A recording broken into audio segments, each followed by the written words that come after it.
Hey guys, what's going on? This week we cover a question.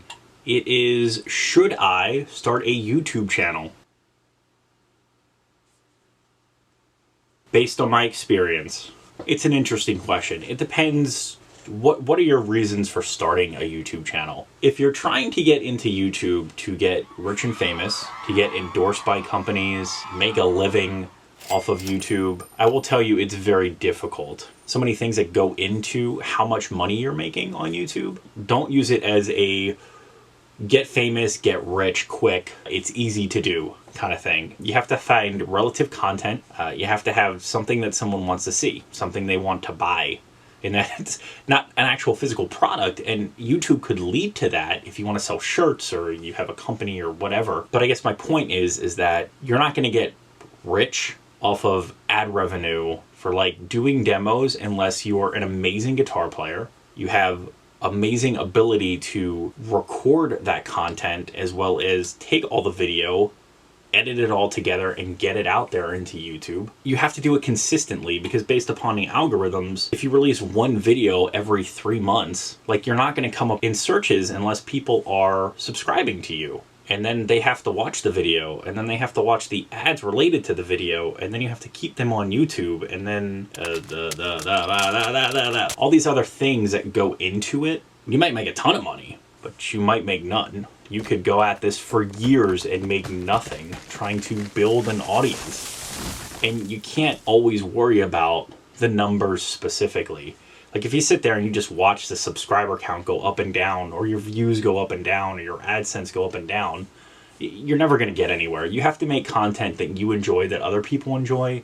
You will get fans loyal to you. Thank you. And then you'll get people that just don't get it. And that's fine. And as long as you got thick skin and you can take all the horrible comments people will throw at you. They will curse at you. You're horrible. You should not play the guitar. Why would you do that? You shouldn't have that, blah, blah, blah, blah, blah. People are terrible and they're mean. They're jealous. They judge you off of 30 seconds and that's fine. Everyone is entitled to their opinion and you don't have to answer them. The people that leave the most negative comments almost never have a YouTube channel. They don't have a single video. They might not even subscribe to people. They might only be there to heckle you and they don't like you, so they thumbs down you. Whether the comments are warranted or not, they still said it. Again, with having thick skin, you got to be able to understand that, do you want to pick an internet fight with somebody? Whether they're wrong or they're right.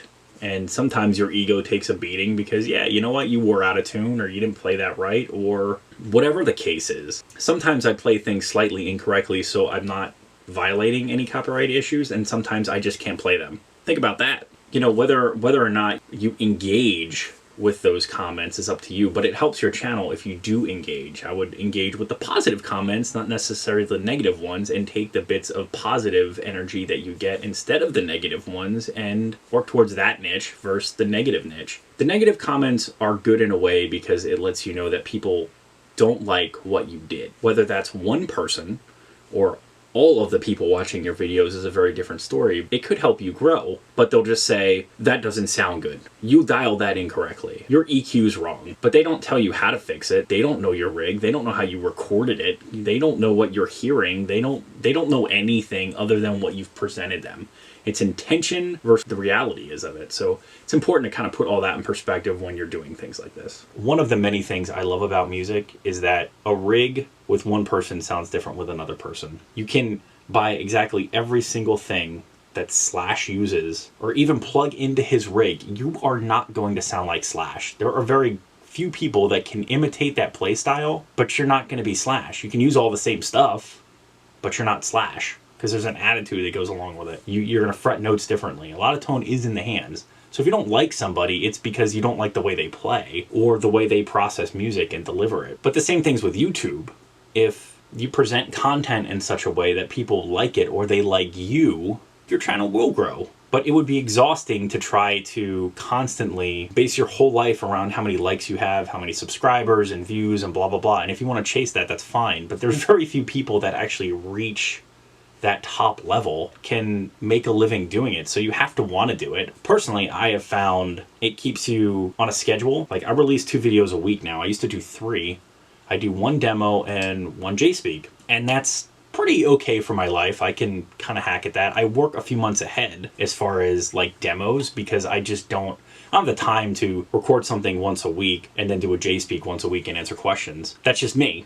I can't do it with a full-time job and a family, blah, blah, blah. So if you can stay on schedule, great, do it. But you have to want to do it. I think part of the reason I started doing it was my own curiosity. Can you get endorsed by a company? Can you become YouTube famous? Can I make money? You know, those are the things that I was curious about, and why not try, right? After a few years of doing it, and again, I'm not the best guitar player. I don't take the best video. I don't do the best audio, but I try. But over time, I think things have gotten better. My skills have gotten better on playing and editing and recording. If anything, I have learned by failing and learned by doing. You find what's successful, you can try to keep doing it. You can learn what doesn't work and stop doing it. You can experiment along the way and find tones or video possibilities that you didn't know existed before. So it's a learning process. If you're interested in AV, this is a great way to do it. You should start a YouTube channel. People might not watch, but you'll grow your skills. You could get YouTube famous. You absolutely could. You have to want to put in the work. It is work. Anyone that tells you that YouTube is not work is lying. You have to work. You should respond to people if you can. If you want to grow as a musician, grow video skills, grow recording skills, you know, experiment a little bit with all of those things. Yeah, start a YouTube channel, like a video documentary of your life, or songs you've created, or tones you've captured, or the gear you've bought and used. It's a video catalog of you. So if you want to do that, great, do it. But again, I think that people might not understand you. You might know what your intentions are. People aren't going to know your intentions. It's just like life. You know what your intentions are by doing this thing. No one else does unless you verbally tell them. I think one of the things I have discovered over time is that if I don't play a well-known riff, people don't necessarily equate that well-known riff with that tone. So if I play something totally different with that tone from that well-known riff, you might not get it, and it's lost in translation. But I've always tried to stay away from famous riffs and just do my own thing. You know, whether that is okay or not is the way I've just chosen to do it. And then when the whole thing came down the pike about you can't make money because of copyright laws, it was like, well, I guess that was a good decision, you know. At the time, I didn't know that, but now I do. If you're trying to please everybody, you can't. Don't do it for that reason. Do it because you want to grow as an individual, grow as a musician, grow as a videographer, grow as a photographer, whatever it is you want to do and be creative and have fun. That's why you should do it. Don't do it for money, don't do it for views, don't do it for likes, don't do it for self-worth. Getting a little deep, but it's true. Don't do it for the wrong reasons. You just want to have some fun and you just want to release some videos, go for it. I mean, you don't have to be some sort of professional and do the things I'm telling you should do if you want to do it for real. I'm sure not everybody knew what they were starting when they started a YouTube channel. I don't think anybody knew what it was going to do, but at the end of the day, you grow. It's just like life. You expand your horizons. You expand it like, oh man, I could do this as a business. Should I do this as a business? And if you want to do it as a business, then do it, but you got to throw yourself into it. I think if you're a small business owner, some would argue that you work more doing that than you would a 9-to-5 job for a big company. So think about that for a moment. So in life, I would tell you never to take a job only for money. I would tell you do it because you're interested in doing it and you want to do it. Now, money makes the world go round, of course, but if you're not happy doing what you're doing, or you feel like you've sold part of your soul, don't do that thing. Very long-winded response, but if you want to start a YouTube channel, you got some thick skin, you can stay on a schedule, it gives you something to do, you want to experiment with audio video stuff, absolutely. If you're doing it for the money, views, appreciation, I would say don't do it. If you have any questions or comments, please leave them below. As always, thanks for watching. Remember to like, share, and subscribe. Many more videos to come. Don't miss one sub.